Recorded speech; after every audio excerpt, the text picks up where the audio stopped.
Bersempena dengan kedatangan bulan Rabiul Awal yang menjadi bulan masyarakat kita menyambut Maulid Rasul sallallahu alaihi wasallam, saya teringat kepada pesanan yang disampaikan oleh almarhum Said Hawa di dalam salah sebuah karya beliau yang bertajuk Kaila namdi ba'idan an ihtiyajatil asr, yang bermaksud agar kita menelusi kehidupan ini tidak dalam keadaan menjauhkan diri daripada keperluan semasa. Salah satu daripada pesanan beliau di dalam buku ini adalah berkenaan dengan sirah Nabi SAW di dalam bahasa kasih sayang. Apa yang Said Hawa maksudkan di dalam risalah tersebut adalah kepentingan untuk kita membina ikutan kita kepada suri teladan baginda sallallahu alaihi wasallam, sunnah baginda yang baginda tinggalkan kepada kita, pada mengimbangkan di antara bahasa akal fikiran dan bahasa kasih sayang. Kata beliau, "Hadha syai' ya'ti wara' al-ma'rifah wa wara' hadith al-'aql. Dhalika huwa hadith al-hub wal wujdan." Perbahasan yang beliau timbulkan di dalam risalah ini dikatakan bahawa perkara ini adalah sesuatu yang hadir kepada kita di sebalik membicarakan tentang baginda dengan bahasa akal, iaitulah dengan bahasa kasih sayang dan emosi. Hadithul hub wal wujdan. Dalam ayat yang mudah, bila datang Maulidur Rasul, kita akan memanfaatkan kehadiran bulan tersebut dari sudut kesediaan masyarakat untuk mendengar dan mengingati sesuatu tentang baginda. Dan ini bukan satu perkara yang mudah. Walaupun 12 Rabiul Awal itu diperselisihkan oleh ilmuwan tentang adakah benar ia merupakan tarikh kelahiran baginda, tetapi seperkara yang bukan mudah untuk dia berlaku, iaitu orang tertanya-tanya ada program ke tak ada. Kita boleh buat program, orang tak minat, tapi bila datang 12 Rabiul Awal, orang tertanya-tanya tak ada program ke kedatangan Maulid Rasul ni? Maka kesediaan untuk diprogramkan janganlah disia-siakan. Lalu tidak menjadi kesalahan untuk kesediaan itu diisi.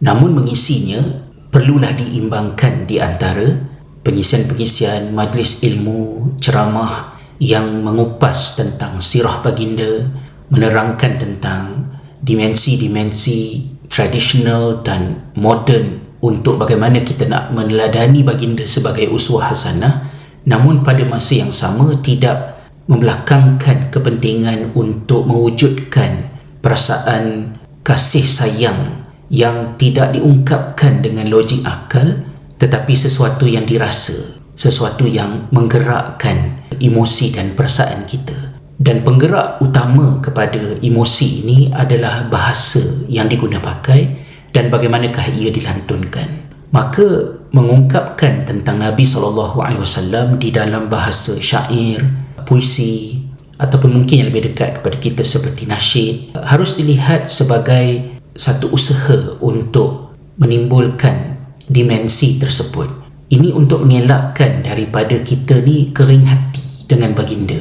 Maksudnya kita dengan Nabi SAW semuanya rasional belaka. Jadi kita ikut baginda dalam bentuk apa yang kita nak buat mestilah selari dengan dalil yang sahih, tapi kita tidak menjiwai solat yang dilakukan oleh baginda untuk memberi bekas kepada akhlak, sehingga walaupun solat kita sesahih solat Nabi SAW, tetapi baginda dengan solatnya menjadi seorang insan agung yang amat merendah diri. Tetapi kita yang solatnya seperti solat Nabi SAW, tetapi berbahasa, berakhlak dengan akhlak yang sombong, memandang rendah kepada orang lain yang tidak pernah ditunjukkan oleh baginda SAW. Jadi kita nak carikan keseimbangan di antara semua perkara ini. Mencintai baginda dalam bentuk syair sebagai bahasa kasih sayang, tetapi dengan membelakangkan dalil-dalil yang sahih, tidak peduli kepada fakta-fakta yang salah di dalam syair tersebut, elemen-elemen yang membawa kepada unsur syirik pun tak jadi juga. Islam ini adalah agama yang mengimbangkan di antara semua perkara. Bahasa akal perlu dipenuhi dengan rujukan yang sahih, dengan perbahasan yang difahami dan praktikal. Kemudian persoalan emosi juga boleh disentuh dan dihidupkan dengan syair-syair, dengan puisi, dengan nasyid yang mengandungi maklumat-maklumat, cerita-cerita yang tidak menyimpang daripada ajaran Islam.